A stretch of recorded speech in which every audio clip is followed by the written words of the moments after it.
Buenas tardes, mi nombre es Juan Ignacio Heredia y hoy voy a exponer sobre el tema de matemática función cuadrática. Foro 2 del módulo 2.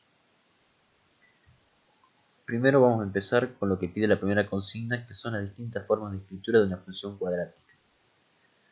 Toda función cuadrática se puede expresar como la suma algebraica de tres términos, que tiene la siguiente forma.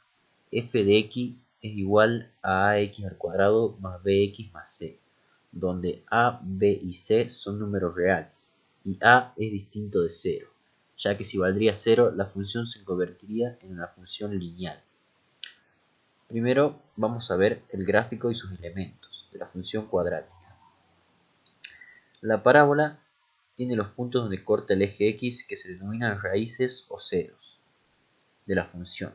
Tiene otro punto que corta el eje de la y, que se llama ordenada al origen, y un punto denominado vértice, que es el punto máximo o mínimo de la parábola, ya sea que se abra hacia arriba o hacia abajo, y un eje que divide la parábola en dos partes iguales, que se denomina eje de simetría.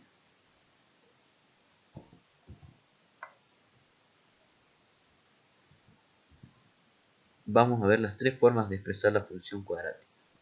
Primero, la forma polinómica. Esta consta de tres términos. El primero es el término cuadrático, el segundo es el término lineal y el tercer término es el término independiente. De esta forma podemos obtener como dato la ordenada al origen, que corresponde al valor del tercer término. Nos conviene utilizarla cuando conocemos el valor de los coeficientes de los tres términos, a, b y c. La forma factorizada, para expresarla de esta forma necesitamos conocer el valor de las raíces y el valor del coeficiente principal, que es a.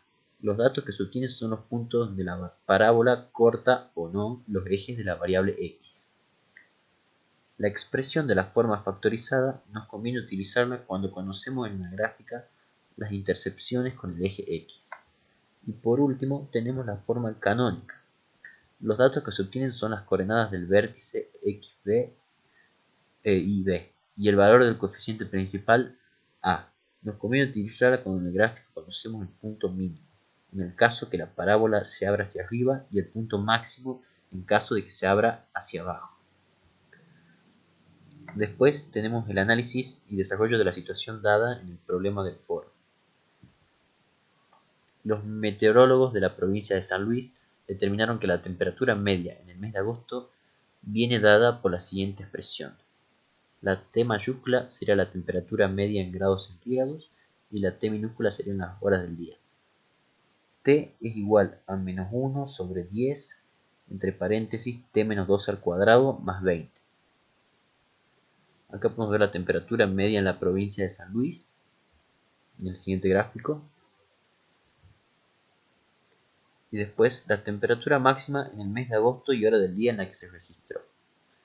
Acá podemos ver que a las 12 horas se registró la temperatura máxima, que fue de 20 grados centígrados. La temperatura que se registró a las 15 pm. A las 15 horas se registró una temperatura de 19,1 grados centígrados. Ese valor lo obtuvimos reemplazando en la ecuación canónica el valor de 15. Ecuación dada por los meteorólogos expresada de forma diferente. En este caso nos presenta la forma canónica, la cual a través de pasos algebraicos podemos desdoblarla y obtener la forma polinómica. Por último, voy a pasar a mi conclusión personal de este trabajo, y yo creo que el tema de las funciones cuadráticas me resultó muy interesante, ya que con la misma me di cuenta que muchas situaciones de la vida real se pueden resolver utilizando esta función. Una de las cosas que más me llamó la atención es poder predecir temperaturas, que fue el problema que resolvimos en el foro con anticipación. Esta fue mi presentación y muchas gracias por su atención.